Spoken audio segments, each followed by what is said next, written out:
সকালে সকালে শ্বশুর বাড়িতে আসলাম, খালি কেন খাইলে খাই, খাইবে কি হয়। দাদি এটা এসো তো, এক গ্লাস পানি এনে তো পানি খামু। বসে আনবে লিখছি। ও দাদির বোন মেলা বয়স হচ্ছে। ও 100 বছর পার হইছে।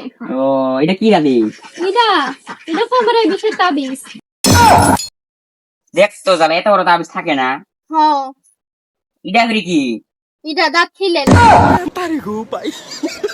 এত বড় রাখছিলেন? হ আরো বড় আছে, দাঁত খিল করতে করতে শুরু হয়ে গেছে। আরো বড় দাঁত খিল আসিল। দেও না, আগের কালে মানুষের কত বড় দাঁত খিল আসিল, এখনো না 2 ফুট আছে। দাঁতের ফাঁসলা বুঝা বড় বড় না। হ কিচ্ছু খাবার পাই না, ছিখায় সবই দাঁত কাটতে থাকে।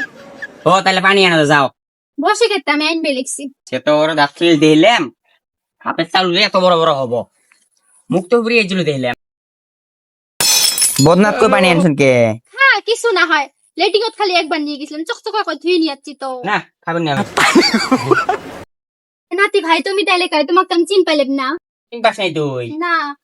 ওই পাড়ার কুসুমুদ্দি আছে না, হ ওর ছোট বেড়ে জামাই আমি, 1 মাস আগে বিয়ে করছি। এই সুরে বাচ্চা কয় কি রে? কুসুমুদ্দির বড় বই না আমি, তোর ফুবু শশী হই। সেটতে যাই অত্যাচার ধরা খাই, থাকো যাই।